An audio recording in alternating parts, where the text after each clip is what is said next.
नमस्कार दोस्तों, welcome to फटाफट सीरीज एंटी डिफेक्शन लॉ, जो कि काफ़ी ज़्यादा इंपॉर्टेंट टॉपिक है आपके आने वाले इम्तिहान में। सीडीएस हो, चाहे सीएफएफ हो, चाहे एनडीए हो।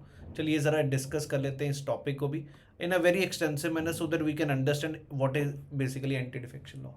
Anti defection act basically 52nd amendment, याद रखिएगा, उससे आया था 1985। उस समय राजीव गांधी प्रधानमंत्री थे। इस अमेंडमेंट से हमने 10th शेड्यूल हमारे संविधान में ऐड किया गया, ये याद रखिएगा। 10th शेड्यूल 5 × 2 10 याद रहेगा। अब ज़रा एंटी डिफेक्शन है क्या। आया राम गया राम।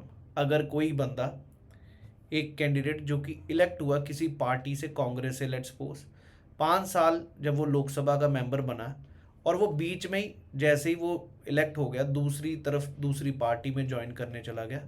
पहले क्या होता था, वो मेंबर रहेगा as a member of Lok Sabha, now he will be representing BJP. तो ऐसा पहले चला लेता था कि जो भी सरकार बनाए उसके बाद दूसरे वाले उसको खींच ले, या ये वाले बनाए तो ये वाले खींच लें। इस चीज़ को ख़त्म करने के लिए एंटी डिफेक्शन एक्ट आया था, जिसको चीज़ को पहले क्या कहते थे, आया राम गया राम। तो किसी को, जो कोई एक पार्टी सिलेक्ट हुआ, उसको दूसरी पार्टी में भेजा, मतलब भेजा नहीं, उसको खरीद लिया, तो ये आंचल लगा रहता था। इस चीज़ को ख़त्म करने के लिए कुछ रूल बनाए गए। एक तो एंटी डिफेक्शन एक्ट याद रखेगा, 52nd अमेंडमेंट तो याद है। डिसाइड कौन करेगा, प्रिजाइडिंग ऑफिसर। लोकसभा में स्पीकर और राज्यसभा में chairman will be the one who will be deciding defection हुई है कि नहीं। अब ज़रा बात करते हैं evil practice of political defections. Layer of office, या तो उसको मंत्री बनाने के लिए या कुछ पैसे दिए जाएंगे, तो इसलिए तू हमारी पार्टी में आ जा, वो सरकार गिर जाएगी। उससे होता क्या था, पार्लियामेंट्री। अब इससे क्या होगा, पार्लियामेंट स्ट्रांग होगा, जो सरकार ने वादे किए वो पूरे कर पाएगी। नहीं तो पहले स्टेबिलिटी रहती नहीं थी इस चीज़ के लिए। अब जो मेन मुद्दे की बात है, जिसके बारे में हमें समझना है, वो क्या क्या पॉइंट्स है जब जब डिफेक्शन होगा, वो ये आपके सामने 4 पॉइंट्स है, वेरी वेरी इंपॉर्टेंट। नंबर 1, अगर कोई बंदा एक बार कैंडिडेट खड़ा हो गया एक पार्टी से और वो जीत गया और मेंबर बन गया, ही cannot leave the party for the next 5 years. जब तक सरकार है, 5 या पहले भी, तब तक वो पार्टी को छोड़ नहीं सकता। तो अगर वो voluntary gives up the membership, उसकी मेंबरशिप खत्म है नहीं। दूसरा, अगर वो वोट भी पार्टी के हित में नहीं कर रहा, पार्टी ने जो कहा उसको इंडिकेट किया कि भाई ऐसे वोट करना है, and he goes against the whip. Whip का मतलब याद है ना, the head who is chosen bye the party. Her party का एक बंदा वहां पर विप होता है जी, क्लियर है, जिसका काम है सारे जो पार्टी के मेंबर्स हैं वो साथ चलें उसके। सो अगर वो जो मेंबर है वो वोट ही नहीं कर रहा, या वोट कर रहा है तो ऑपोजिट कर रहा है, contrary means opposite to the given direction by the party, तो भी उसके ऊपर डिफेक्शन लगेगा। अगर कोई इंडिपेंडेंटली इलेक्टेड मेंबर है, वो किसी पार्टी को ज्वाइन करता है, कई बार होते हैं ना कैंडिडेट जो किसी भी पार्टी से नहीं लड़ते, खुद ही इंडिपेंडेंट लड़ते, वो किसी पॉलिटिकल पार्टी को ज्वाइन कर ही नहीं सकते जब वो मेंबर बन जाए। चौथा पॉइंट भी बहुत बार ही पूछा गया, नॉमिनेटेड मेंबर, नामांकित मेंबर जो 12 होते हैं राज्यसभा में। अब तो उधर तो रहे नहीं लोकसभा में, 104th अमेंडमेंट से now Anglo Indians are not nominated in the Lok Sabha, right.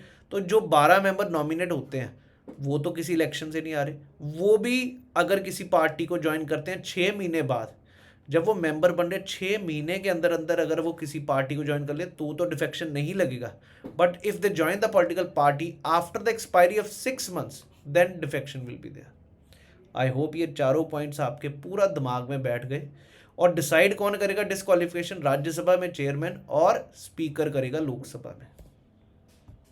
52nd amendment clear हो गया। याद रखिएगा एक चीज़ और, इसके बाद सुप्रीम कोर्ट ने ये क्लियर कर दिया कि it is open to judicial review. अगर कल को किसी को प्रॉब्लम है कि भाई ये स्पीकर ने धक्का कर दिया या चेयरमैन ने धक्का कर दिया, तो you have a right to go to supreme court. So it is open to judicial review, remember this point again, that can be asked, clear है, is subject to judicial review. अब जरा बात करते हैं एक्सेप्शन क्या है, ये भी याद रखना, कब कब डिफेक्शन नहीं लगेगा। नंबर 1, अगर कोई पार्टी के, अब ये पार्टी है, ठीक है जी, ये पार्टी दूसरी किसी पार्टी में मर्ज हो रही है। ये मर्ज तभी हो सकती है, उसको ही मर्जेंस डिफाइन किया जाएगा, अगर उस पार्टी के 2/3 मेंबर दूसरी पार्टी में मर्ज हो रहे हैं।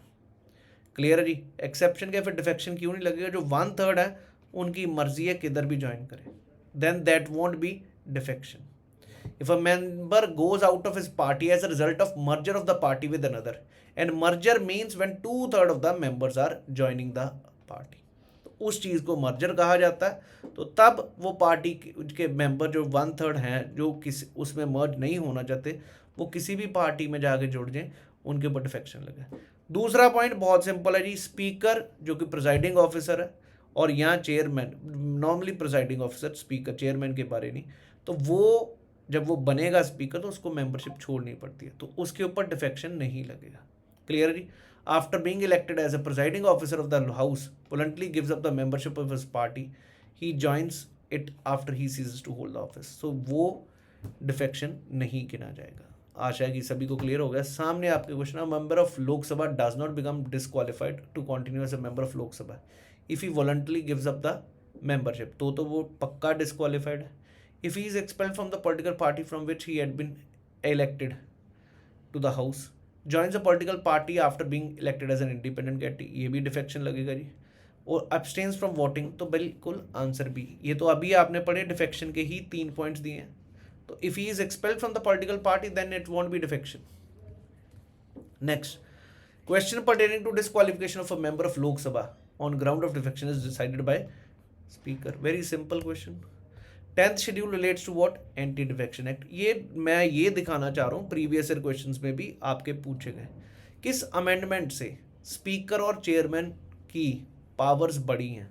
It is basically this 52nd amendment only, because who will be deciding whether defection has taken place और not, it is the speaker और द चेयरमैन। तो यहीं से तो पावर, 61 से तो वोटिंग एज है, 44 से भी कोई स्पीकर की पावर नहीं बढ़ी, ना 73 से। नेक्स्ट क्वेश्चन जी, ये भी CFF का प्रीवियस ईयर क्वेश्चन है। Schedule lays down that the elected members may be disqualified on the grounds of defection, बिल्कुल ठीक है जी। डिस्क्वालिफिकेशन नॉट ट्रू पूछा, of the ground does not apply in case of merger of party with another, ठीक है जी। Case of dispute are decided by the speaker और chairman of the house is concern. उसके बाद the supreme court of India is the final arbiter in cases which the resolve. अब यार यहाँ पर एक तो पहली बात, बिल्कुल डिस्क्वालिफिकेशन नहीं लगती जब मर्जर हो रहा हो, पर मर्जर क्लियर नहीं दिया हुआ कि मर्जर कौन सा दिया गया। Cases of dispute are decided by speaker, ये केसेस ऑफ डिस्प्यूट नहीं, अगर तो डिफेक्शन की बात करें वो तो डिसाइड करेगा स्पीकर और चेयरमैन, लेकिन उस पर अगर कोई डिस्प्यूट खड़ा होता है तो सुप्रीम कोर्ट डिसाइड करेगा। तो मेरे हिसाब से सी आंसर होना चाहिए। मेरे को भी बताइए कमेंट सेक्शन में आपको क्या लगता है और क्यों लगता है इस क्वेश्चन का आंसर मेरे को डाउट में है, सी में। तो ये था हमारा डिफेक्शन। इसी प्रकार पॉलिटी के भी क्वेश्चन चलते रहेंगे, ज्योग्राफी भी चलेगा, साइंस भी चलेगा, हिस्ट्री भी चलेगा इसमें, और मैं बिल्कुल वादा कर रहा हूँ जो हिस्ट्री पढ़ाऊंगा इन 10 दिनों में कुछ ना कुछ क्वेश्चंस बनेंगे, पक्का बनेंगे जी। थैंक यू, जय हिंद जी। Please keep sharing, thank you.